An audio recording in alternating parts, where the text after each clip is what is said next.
Видеодневник на проект Селският туризъм – предизвикателно поле за младежки отдих и изява. Период на дейностите: месец октомври 30, месец ноември 6, 2010 година. Проектът насърчава активното участие на младите хора в алтернативни форми на туризъм, какъвто е селският туризъм, по модела учене чрез преживяване, за разбиране на културното разнообразие и ежедневието, с цел преодоляване загубата на интерес към образователния процес и младежката безработица. Нека да разчупим ледовете. По това мото се организираха игри за взаимно опознаване и преодоляване на бариери в общуването. Най-важни използвани за целта методи се оказаха мандала арт.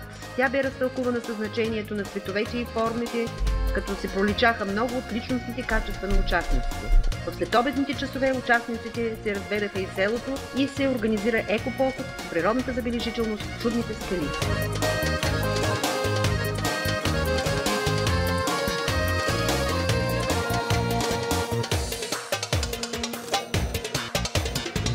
Сутринта бе отделена за индивидуални представяния на двете партниращи организации. Кратки уъркшоп с игра на асоциации и размяна на роли, младите хора успяха да открият 5 основни характеристики на селския туризъм, приликите и разликите, и да отстоят своята позиция за или против участието на млади хора в селския туризъм. След най-интересната част от програмата на обмена се оказа уъркшопа по плетене, ткачество, бродерие. Плетенето се оказа трудно, а бродирането – познато на младежите. Затова пък цяла вечер те се забавляваха в такане на килимчета на мини-стан, за което бяха предварително обучени. Използвайки въображение ловко, всеки направи нужното, за да завърши своя сувенир от България.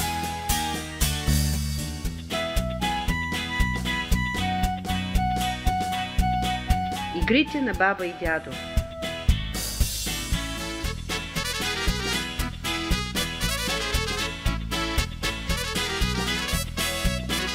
Гост на мероприятието бе кмета на село Аспарухово, който разказа за произхода на селото, за жителите, за легендите в региона, за туризма и туристите и как местната власт подпомага развитието на селския туризъм. Младежите имаха много въпроси, получиха отговори. Сред игрите на открито бяха скачани с чували, сляпа баба, гори кърпичка, народна топка, отвори кралю порти и други. До късна вечер се играха чешките игри за бърза реакция Сапун и Здравей Пепо. Ботаническа градина и надиграване. Под това мото бяха заведени участниците в проекта в Ботаническата градина на град Балчик, притегателен център за изключително много български и чужди туристи. Специалистът по ботаника, който придружаваше групата по време на обиколката, наблегна на уникалната колекция от растителни видове и специално създадени в градината кът за хора инвалиди, незрящи. Интерес за младежите представяха най-вече растенията, гинко билоба, магнолия, кактусите. Участниците от Чехия видяха за пръв път море. След образователната разходка в градината, групата влезе в двореца на румънската кралица Мария и научи интересни факти за природното място, покоите, построените градини, за връзките на кралицата с България.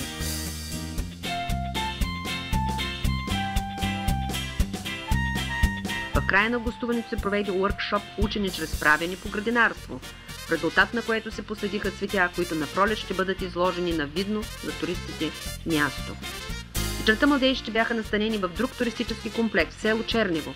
Там се проведе мероприятие за разчупване чрез танци и песни.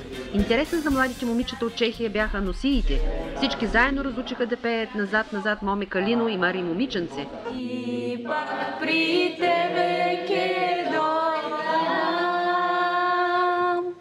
гора ке прелитам, пак при тебе ке дойдам, и пак при тебе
Мани момиченце, маничко, кой ще ти тъче платното?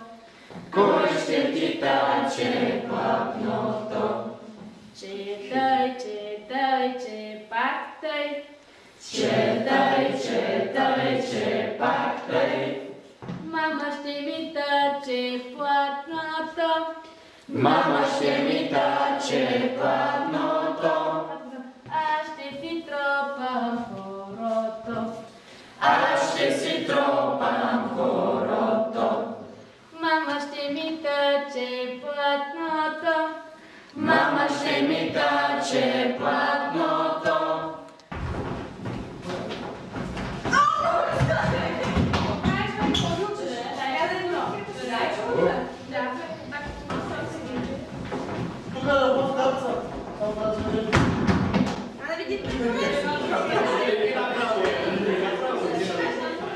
А след това право, Дайчево и Дунавско хоро.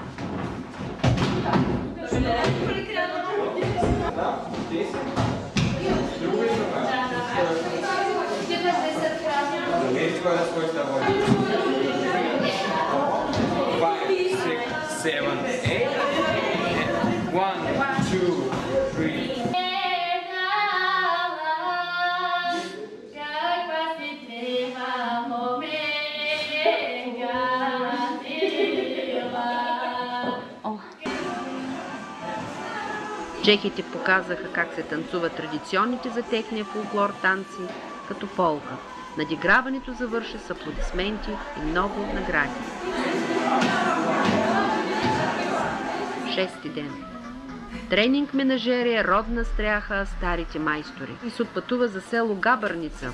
В етнорезерват домакинята посрещна групата по проекта с традиционни обичаи за добре дошли, свързвани с изработени от нея мартиници, сурвачки и боядисване на великденски яйца. The food, it has to be decorated good.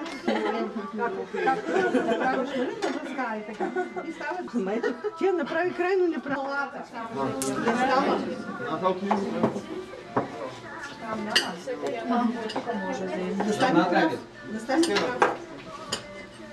Grab it like this.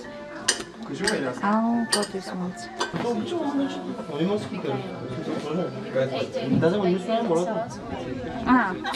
И всички заедно посетиха селскостопанския двор.